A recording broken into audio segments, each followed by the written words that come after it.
সংবাদ প্রবাহ বার্তা সদা সত্যতা ও নিরপেক্ষতার সাথে চলে।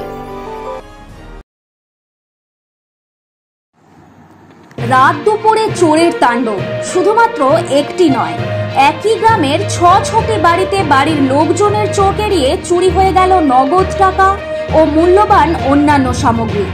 ঘটনাটি হুগলি জেলার পোলবার আমনান গ্রামে। গ্রামবাসীদের কথায় জানা যায়, গতরাতে গোপাল দাস ভট্টাচার্য, সুনীল রায়, জয়ন্ত কুমার সুর, শ্যামাপদ মালিক, কমলা রায়, সুখপাল প্রমুখের বাড়িতেই চুরি হয়। শুধুমাত্র একটি বাড়ি তালা দেওয়া ছিল ও বাকি বাড়িতে লোকজনের উপস্থিতিতেই খুব সচেতনভাবে চোরেরা চুরি করে, তাই উক্ত বাড়িগুলিতে টের পাওয়া যায়নি কিছুই। সুরজিৎ রায় নামে গ্রামবাসী জানিয়েছেন, সাময়িক অসুস্থতার কারণে সকালে দেরি করে ঘুম ভাঙায় পাশের ঘরে ঘুমিয়ে থাকাকালীন তিনি চুরির ঘটনা টের পাননি। শ্যামলী মালিক নামে এক ভদ্রমহিলা জানান, তার বাড়িতেও একই ঘটনা ঘটেছে ও আজ সকালে তার স্বামী আম গাছের নিচে শাখা পলা ভাঙা অবস্থায় পড়ে থাকতে দেখেন। গ্রামবাসীদের অভিযোগের ভিত্তিতে জানা যায়, সব বাড়ি থেকেই নগদ টাকা চুরি হয়েছে। এও জানা যায়, কয়েক মাস আগে পোলবার পাওনান গ্রামে অনুরূপ ঘটনা ঘটলেও সেক্ষেত্রে অবশ্য চোর ধরা পড়েছিল। অপ্রত্যাশিত এমন চুরির ঘটনায় ইতিমধ্যেই তদন্তে নেমেছেন পোলবা থানার পুলিশ।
আমার ঘরের সোনা ছিল, 3 জোড়া কানের ছিল, আমার নাতনির বুঝনের এত রূপো ছিল, কাঁচা আর পাঁচের যা ছিল সব নিয়ে চলে গেছে। আমরা ঘরে শুয়েছি, আমার ছোট ছেলে বৌমা ঘরে শুয়েছে।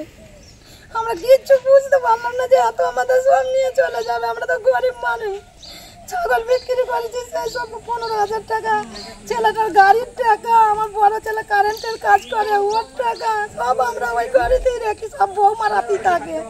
আমার মেয়ে নেই বলে আমি একটা বৌমা বলি না, আমি একটা মানুষ টাকা, যত টাকা পয়সা সব আমার ওর কাছে থাকে। আমি মাঠে কাজ করে পয়সা নিয়ে এলাম, আমি আমার ছেলের বইয়ের হাতে দিই, ও সব গুছিয়ে রেখে দেয়।